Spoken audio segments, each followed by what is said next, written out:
Hi and welcome back. You're with Terry Erasmus of Bonsai Tree, and today I will be the first of many bonsai shorts and dealing with a very specific topic. And tonight's topic is going to be on cleaning. The reason for cleaning out the branches or the foliage is to prepare it for wiring, which is the next step in the process.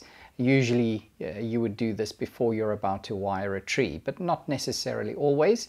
And the reason why you want to do it before wiring is that cleaning out the foliage is going to make it so much easier to actually apply the wiring.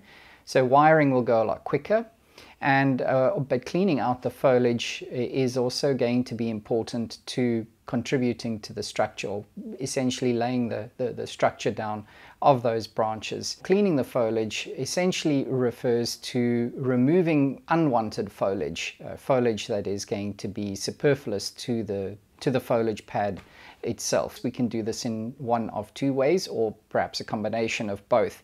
The one would be to use scissors, and the other one is to pinch with your fingers. So I'm going to be showing you both techniques. We open the branch up a little bit so that we can see on into the interior, and yeah, we have a branch. These branches will be wired closer together, so you can see that this branch here over here is going to be an obstacle, so that we can already remove. Then this branch, this weak branch on the outside, can be eliminated, and we can choose here again. There's some foliage on the interior here that can be removed. Now we've got 1, 2, 3 branches growing on the growing all in the same direction. That's too many. This is a stronger branch, this one, and then so we have to choose. We can eliminate one, or should eliminate one, so that we just have 2, and we can wire that open. So I think we'll probably remove this outer one. It's in a better position, then it's growing generally forward. Then we move on to this area in the front here, and this we can remove. You can use your fingers to pinch out this weak stuff.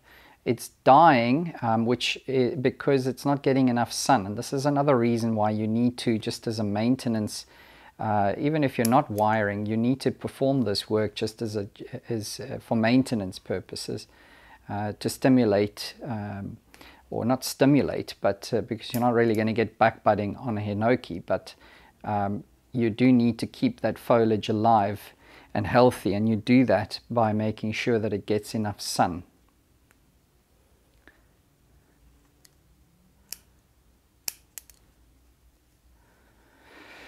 So now we have opposite branches, and another pair of opposite branches, and then a branch in the middle. So what I'd like to do is, you need to eliminate one, and then you're going to alternate the branch pattern. So we're looking at these two, really very much the same, but I'd eliminate this one, and so that means we've got to eliminate that one. So we have alternating, and we'll keep that one for now, but now we can wire this in a very much more pleasing fashion. And then we can look at further, if we need to, we can remove some foliage here, and also just pinch that off with our fingers. You want to keep as much foliage as you can though, because on a juniper, well, on a hinoki, this is going to ensure that there's good sap flow into this area. If you do the cleaning process well, then wiring will be a lot easier, and then once your foliage pads are wired out, you'll have lots of light entering your tree. So to sum up, I showed you how to clean the foliage of a hinoki cypress, but of course the technique is not only restricted to the species. You can of course apply the same process or the same techniques to junipers as well. So cleaning the foliage out so that you can prepare the tree for wiring. If you're not wiring, it's still a good maintenance task that you need to complete, so that you can ensure that sunlight is getting into the structure of the tree. It is a process where you are eliminating or you're selecting growth that you're trying to build your future branch structures from, or your foliage pads from.